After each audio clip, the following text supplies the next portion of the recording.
সুপ্রিয় দর্শক, আসসালামু আলাইকুম। আপনাদের সবাইকে স্বাগত জানাচ্ছি এখনকার আলোচনায়। আপনাদের সঙ্গে আছি আমি সিরাজুল ইসলাম। দর্শক, অনেক গুরুত্বপূর্ণ খবর আছে। ইরানের সর্বোচ্চ নেতা দেশের সামরিক কাঠামোয় বিরাট বড় বড় পরিবর্তন এনেছেন। 6টি গুরুত্বপূর্ণ পদে নতুন করে নিয়োগ দেওয়া হয়েছে এবং ইরানের সর্বোচ্চ নেতা এক্স পোস্টে সামরিক বাহিনীর জন্য বেশ কিছু বক্তব্য দিয়েছেন, পরামর্শ দিয়েছেন। সেই বক্তব্যের একটা অংশে বলা হয়েছে যে গোয়েন্দা প্রস্তুতি বাড়াতে হবে আক্রমণাত্মক অভিযানের জন্য।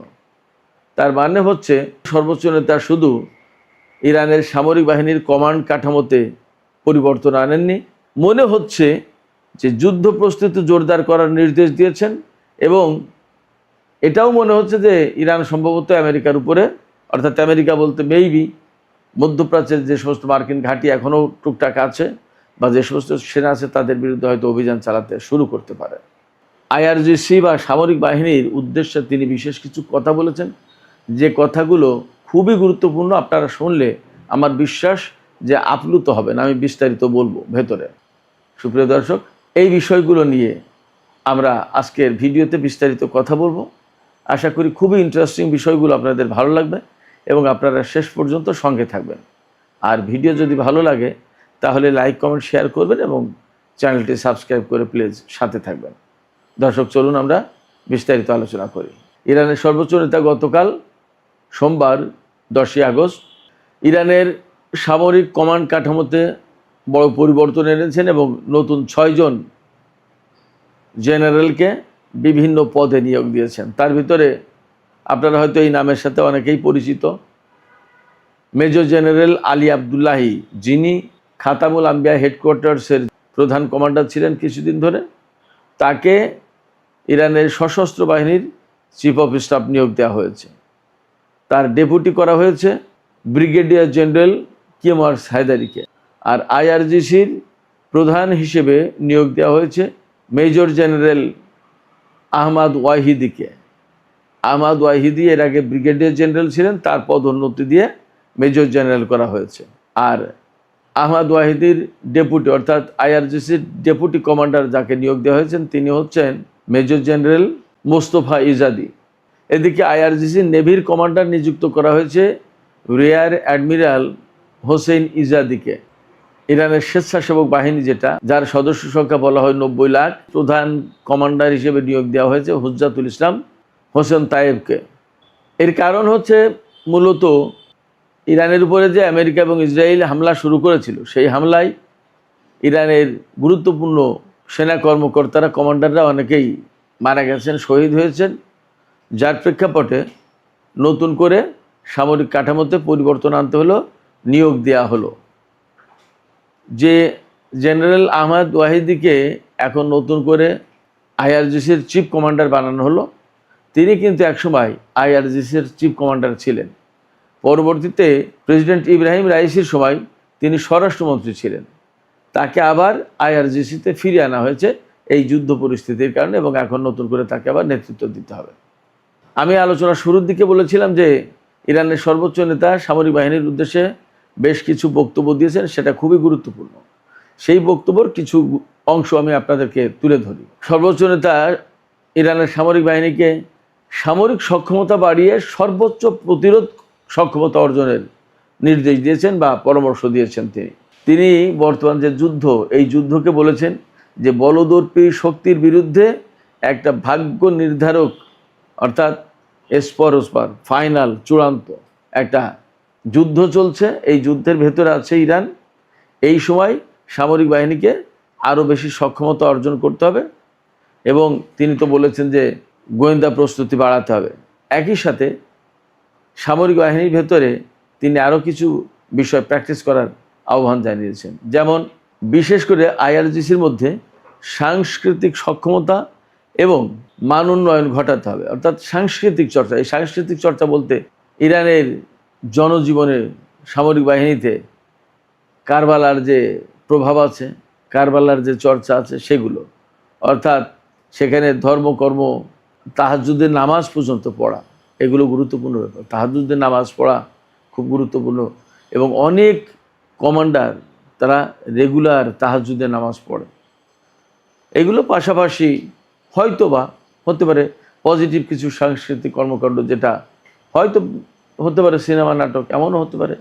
ইরানের সিনেমা নাটক তো খুবই সমাজ দেশ গঠনের জন্য, পরিবার গঠনের জন্য বিরাট শিক্ষামূলক।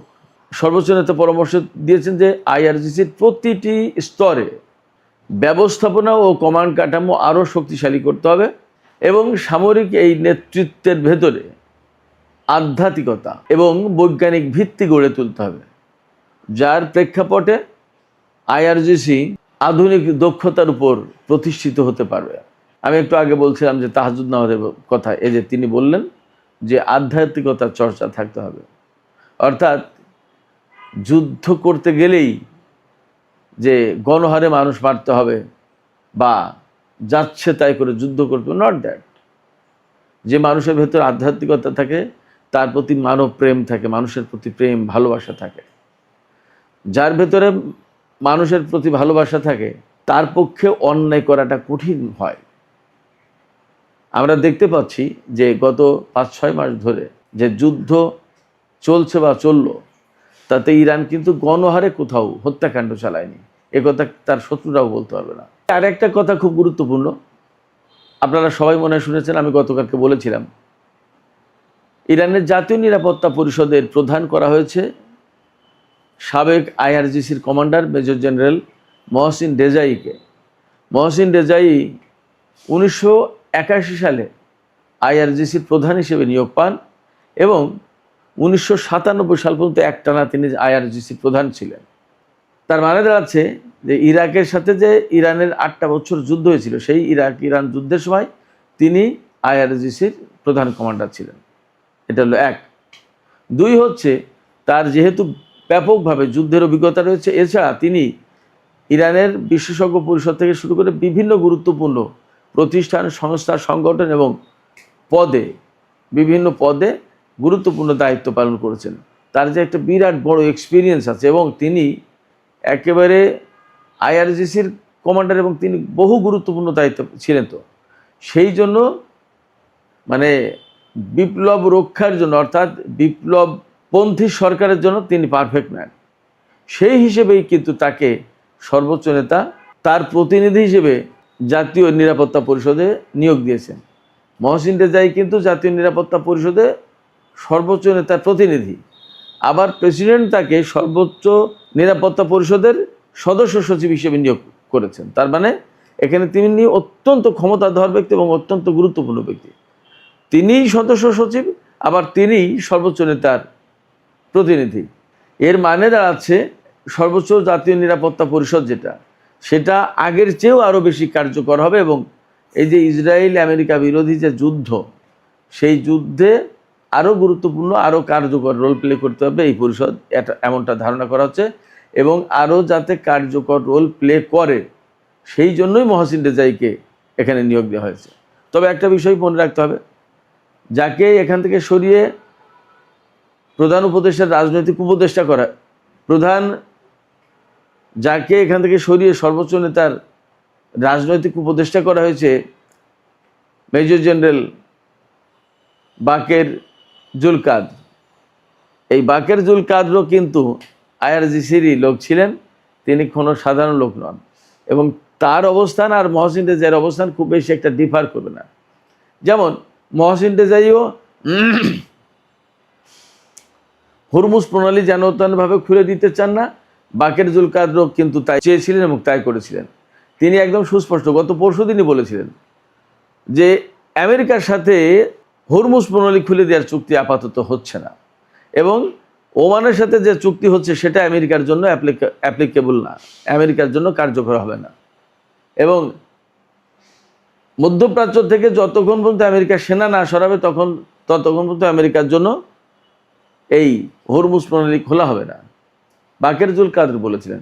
তার মানে এই মুহূর্তে পরমাণু কর্মসূচি চেয়ে কিন্তু আমেরিকা এই হরমুজ প্রণালীকে বেশি গুরুত্ব দিচ্ছে এবং আলোচনা, ডিপ্লোমেসি, সংবাদ, যত যা কিছু ঝগড়া কন্দল যা কিছু এখন এই মুহূর্তে কিন্তু হরমুজ প্রণালী খুলবে কি খুলবে না এইটা নিয়ে। সেই গুরুত্বপূর্ণ পয়েন্টে বাকের জুলকাদর এবং মহসিন রেজাই দুইজনের অবস্থানই একই, পার্থক্য কিছু নেই। সেই জায়গা থেকে এমনভাবে দেখার কোনো সুযোগ নেই যে বাকের জুলকাদ একটু নরম প্রকৃতির লোক ছিলেন, ব্যাপারটা তা মোটেই না। এখানে হয়তো ব্যাপক অভিজ্ঞতার কারণে মহসিন রেজাইকে জাতীয় সর্বোচ্চ নিরাপত্তা পরিষদের প্রধান করা হয়েছে এবং বাকের জুলকাদকে সর্বোচ্চ নেতার রাজনৈতিক উপদেষ্টা করা হয়েছে। হয়তো সময়ের ব্যবধানে তাকেই আবার সর্বোচ্চ জাতীয় নিরাপত্তা পরিষদের সচিব করা হবে। আপনাদের নিশ্চয় মনে আছে এই জাতীয় নিরাপত্তা পরিষদের সচিবই কিন্তু ছিলেন ডক্টর আলী লারিজানি, তিনি তো শহীদ হলেন। দর্শক, সবশেষে ইরানের পররাষ্ট্র মন্ত্রণালয়ের মুখপাত্র ইসমাইল বাকাইর একটা বক্তব্য দিয়ে আমি আলোচনা শেষ করব। গতকাল মার্কিন প্রেসিডেন্ট ডোনাল্ড ট্রাম্প ইরানকে নতজানু করার জন্য আরও ব্যাপকভাবে নিষেধাজ্ঞা এবং অর্থনৈতিক চাপ সৃষ্টি করার আহ্বান জানিয়েছেন মার্কিন কর্মকর্তাদের প্রতি, তিনি নির্দেশও দিয়েছেন। এর জবাবে ইসমাইল বাকাই, ইরানের পররাষ্ট্র মন্ত্রণালয়ের মুখপাত্র, তিনি বলেছেন যে আমেরিকা যে নীতি এতদিন অনুসরণ করে আসছে ইরানের বিরুদ্ধে, বিশেষ করে সর্বশেষ যে যুদ্ধের নীতি অনুসরণ করেছিলেন, এই সমস্ত সব কিছু ব্যর্থ হয়েছে। অর্থাৎ যুদ্ধ করেও তারা যখন ইরানকে নতজানু করতে পারেনি, তারা ব্যর্থ হয়েছে। এখন তারা আবার নতুন করে অবরোধ আরোপের মতো কথা বলছে, কিন্তু অবরোধ আরোপ তো ছিল 47 বছর ধরে। তারা কি করেছে? অতএব মার্কিন এই ব্যর্থ নীতি এখানে কাজ করবে না। এটা তাদের হতাশা থেকে এই অর্থনৈতিক অবরোধ এবং অর্থনৈতিক চাপ সৃষ্টির কথা বলা হচ্ছে। তো সুপ্রিয় দর্শক, এখনকার আলোচনা এখানে শেষ করতে চাইছি।